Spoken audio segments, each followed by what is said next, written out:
Hello mga kabibig! Welcome back sa ating bagong YouTube channel. Ito ang pinakamaingay nga YouTuber sa lahat ng YouTube. Ako si Kabibig, maglabak-labak na tao.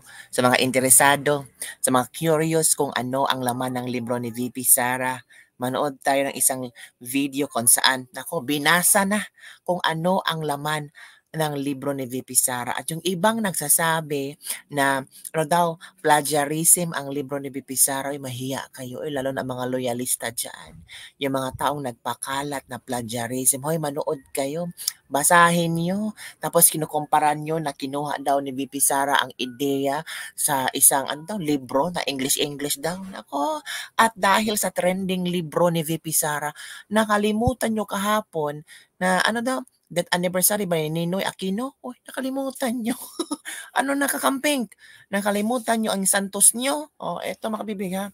Panoorin natin ang isang video kung saan grabe. As in, ito pala yung laman ng libro kaya triggered sila. Ito kabibig ha, panoorin natin ha para may makita tayong ebidensya na hindi talaga ito plagiarism at hindi kinopya ni VP Sara. Sabi nga ni VP Sara, huwag kayong mag-alala. Sa susunod kong libro ay tungkol sa pagtataksil ng isang kaibigan. Pahiya kayo. Ano pa? Sige, i-bash nyo para lalong pag mag-usapan si VP Sara at lalong makyuros ang mga tao kung ano ang laman ng libro at lalong makita nila ba kung ano ang kaibahan ng mga fake news na pinapalabas nyo. Lalo kayong masupalpal, lalo kayong mapahiya kasi hindi kami plastic, kayo ang plastic. Eto na kabibig. Manood tayo ng video ha. Ito, i-share ko talaga sa inyo. Ito yung libro ni VP Sara na pinag-uusapan ni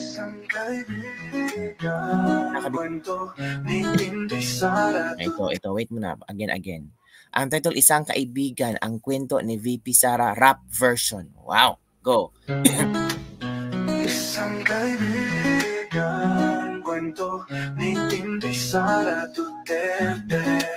Siya ay sagana sa pagkain ng kaibigan at ang kanyang tahanan ay laging bukas para sa masasayang salo-salo kasama sila Uwag, Tikling, Kalapati, Loro at marami pang ibang ibon. Ngunit tumating ng isang bagyo, walang awan na sumira sa kanyang bugad at lahat ng meron si Quago. Walang natira kundi ang kalungkutan at kagutuman at tila pa ang mga kaibigan minsan ay kasama. Sa saya ay naglaho na parang gula sa kanyang pag-iisa.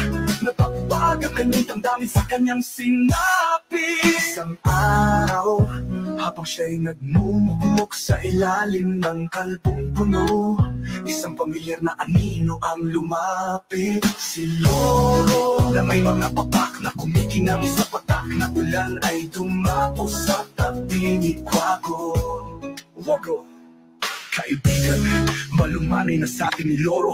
Ang bagyo ay panandalian lamang. Nandito ako upang tumulong na muling itayo ang iyong ugat habang inaayos natin ang iyong pahalan. Bakit hindi ka muna sa akin tumuloy? Magkasama natin hihintayin ang muling pagyabong ng iyong mahal na puno ng mangga. Napaluwa si Quago, hindi dahil sa kalungkutan, kundi dahil sa pasasalamat. Lora niya, ikaw ay tunay na kaibigan. Ng pagkakaroon ng isang kaibigan sa panahon na unos ay hindi mahalaga kaysa sa 1,000 kaibigan sa panahon ng kasiyahan. Ang sakit na nagkahirapan, dalawang tipo ng magkasamang natulungan.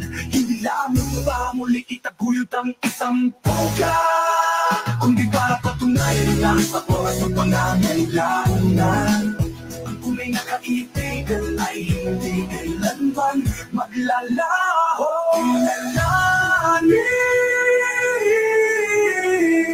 Tinday Sara Duterte. Tinday Sara ang ika-15 pangalawang Pangulo ng Pilipinas. Siya rin ang inagante ng lungsod at Davao at kalihim na kagawaran ng edukasyon. Siya ay isang tunay na kaibigan. Si Inday Sara Duterte. Si Inday Sara ang ika-15 pangalawang Pangulo ng Pilipinas. Siya rin ay naging alkalde ng lungsod ng Davao. Ano masasabi nyo dyan? Ano ba? Plagiarism ba yan? Paano na yan? Napahiya na naman kayo? Dahil lang sa Quago, naging plagiarism? Clear naman kayo. Ang iniisip-isip nila dahil lang sa Quago kasi may owl, plagiarism agad. Nakakahiya naman kayo. Pilipinas ngayon teleserye, kung ano-anong klase lang teleserye, same din na istorya, plagiarism na ba 'yun? Oo. Kung gumagawa-gawa ka ng kwento, naging tsismosa ka, marites ka, plagiarism na ba 'yun? O yung for example, you transfer one chismis to another, plagiarism na ba 'yun? Kalerke, o ito ha, isampal ko ulit sa inyo na may copyright pala yung libro ni VP Sara. Ayon sa ni Attorney Michael Poa, mayroon pong copyright registration ang isang kaibigan libro ni VP Sara. This book has been registered since December 2023. Kung talagang kinopya ito ni VP Sara, yung pag-register pa lang, matrace na, makita na, madetect na copyrighted, ang tawag dito, plagiarism. Oh. Pero ngayon, so palpal kayo, December pa lang to. Ano na ngayon? 2024? Malapit na mag 1 year. Registered na yung libro ni VP Sara. Yun na nga eh. Nakakahiya talaga itong mga taong ito nagpakalat ng istorya na kinopya lang ni VP Sara. Baka yung mga utak nyo ang kopya-kopya lang.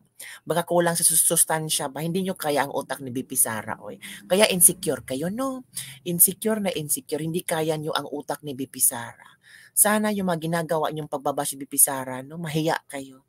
Kasi hindi nyo ka-level ang utak ni VP Sara. Oh, yung iba kasi excited nang mabasa. Meron ako nakita mga kabibig. Isang comment ng isang netizen na kung saan na-check niya, na-review niya ang libro ni VP Sara. Kasi madami nagsasabi na copyright, plagiarism. Ito. Don't force don't force the plagiarism angle. Ito ha. I'm not fan of how VP Sara's book was written and illustrated. I have 2 friends who are more prolific and are great at writing children's stories, but no one book is too many if the goal is to make our children read or tell their own stories. Tama. Ano bang point ni VP Sara gumawa siyang libro? Para hikayatin ang mga batang magbasa ng libro. Bakit? Ang mga bata ngayon, pro na, gadgets, 24, kung pwede nga, 24/7 naka-gadget. Mga parents ngayon, anong mas maganda? Bigyan ng libro ni VP Sara or bigyan ng gadget? At masisira ang kailang mga mata. The book may have issue but plagiarism is definitely not one of them. Hiya naman kayo. Auli, Just a Little Blow, ito yung sinasabi nilang kinopya ni VP Sara. It's about how hard it is to build a friendship, even with the best effort. But no one can be won over with kindness. Ito yung laman ng libro. Owly and Wormy created a house for a bluebird family after seeing them living in a damaged tree. The family didn't like the new birdhouse. The bluebird family thought it was a trap. A storm is brewing. Will Owly and Wormy be able to convince the family to move into the new house? Despite the initial misunderstanding and setbacks, Owly and Wormy won the family over with kindness. Ito yung laman ng Owly Just a Little Blue. Yung sinasabi nilang kinopyahan ni VP Sara, nakakahiya namang magbasa. Magbasa din kayo. Gamitin ang kokote ba? Analyze the laman ng libro ng Owly Just a Little Blue. Mapahiya naman kayo. Sinong palpal? Anong klaseng utak meron kayo? Kabubuhan na talaga. While isang kaibigan ni VP Sara is about how friendship is tested in adversity. Quago lost his tree home to a storm.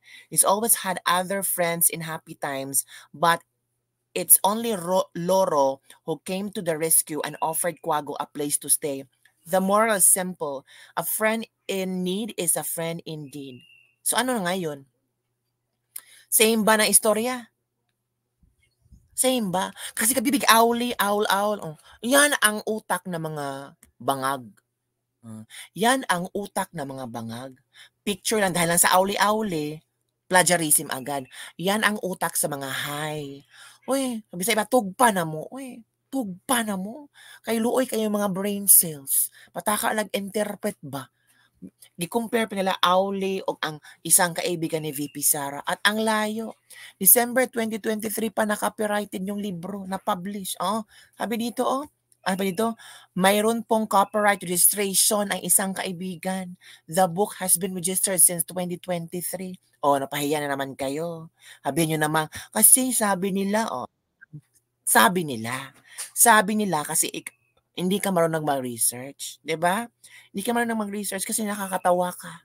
Kaya, 'wag ka agad-agad magsabi na plagiarism yung ginawa ni VP Sara kasi hindi mo pa nabasa yung libro ni VP Sara, kinumpara mo agad. Yan ang tawag sa mga taong judgmental. Yan ang tawag sa mga taong plastic. Yan ang tawag sa mga taong hindi gumagamit ng utak. Yan ang tawag sa mga taong sumobra sa polvoron, sobrang high. Baka tumalon ka dyan, ha? Napahiya ka na. Sino ang kabibigang aking latest lebak-lebak for today? Nagkakahiya lang mga ibang Pilipino, no? Na nasasabing plagiarism daw ang libro ng VP Sara. Nakakahiya sa kung anong klaseng grado meron ka. Nakakahiya sa school mo. 'Di ba mga kabibig? So, again, panoorin ulit natin yung yung kung ano talaga ang laman ng libro ni VP Sara. Kasi yung iba gusto talaga nila, kabibig, parang na-enjoy ko yung libro ni VP Sara. Saan ba pwedeng bumili dyan, kabibig? Nako, hindi pagbibili yan. Para sa mga bata yan, mga kabibig. Para sa mga bata yan. Turuan ni VP Sara kung paano gumawa ng magkaroon ng create their own story, learn the moral lesson. Yun ang gusto ni VP Sara. Sige, panoorin ulit natin, ha. Baka yung iba sobrang insecure. Dito sila matutong magbasa. Ito na. Isang kaibigan, kwento ni Tinday Sara Duterte. Siya ay sagana sa pagkain at kaibigan, at ang kanyang tahanan ay laging bukas para sa masasayang salo-salo. Kasama sila Uwak, Tikling, Kalapati, Loro at marami pang ibang ibon. Ngunit tumating ng isang bagyo, walang awan na sumira sa kanyang bugad. At lahat ng meron si Quago, walang natira kundi ang kalungkutan at kagutuman. At tila pa ang mga kaibigan minsan ay kasama sa saya ay naglaho na parang gula. Sa kanyang pag-iisa, napagbaga kanyang damdamin sa kanyang sinabi. Isang araw, habang siya'y nagmumukmok sa ilalim ng kalbong puno, isang pamilyar na anino ang lumapit. Si Loro, na may mga papak na kumikinang sa patak na ulan ay dumapo sa tabi ni Quago. Wago, kaibigan, malumanay na sa atin ni Loro. Ang bagyo ay panandalian lamang. Nandito ako upang tumulong na muling itayo ang iyong ugat habang inaayos natin ang iyong pahanan. Bakit hindi ka muna sa akin tumuloy? Magkasama natin hihintayin ang muling pagyabong ng iyong mahal na puno ng mangga. Napaluwa si Quago, hindi dahil sa kalungkutan, kundi dahil sa pasasalamat. Lora niya, ikaw ay tunay na kaibigan. Ng pagkakaroon ng isang kaibigan sa panahon ng unos ay hindi mahalaga kaysa sa 1,000 kaibigan sa panahon ng kasiyahan. Ang sakit na nagkahirapan, dalawang tipo ng magkasamang nagtulungan. Hindi lamang ba muli itaguyod ang isang puga, kundi para patunayan na sa oras ng pangangailangan. Ang tunay na kaibigan ay hindi kailanman maglalaho.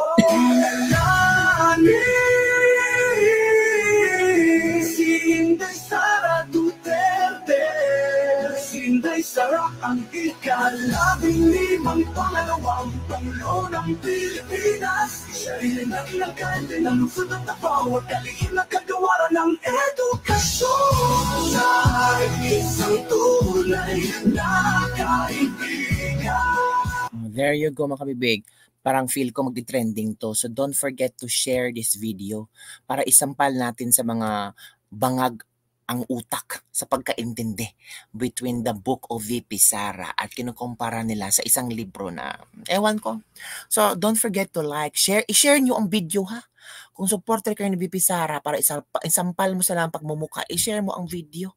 Sige, bye everyone. See you next time. Have a great day. Sampal nyo, share nyo.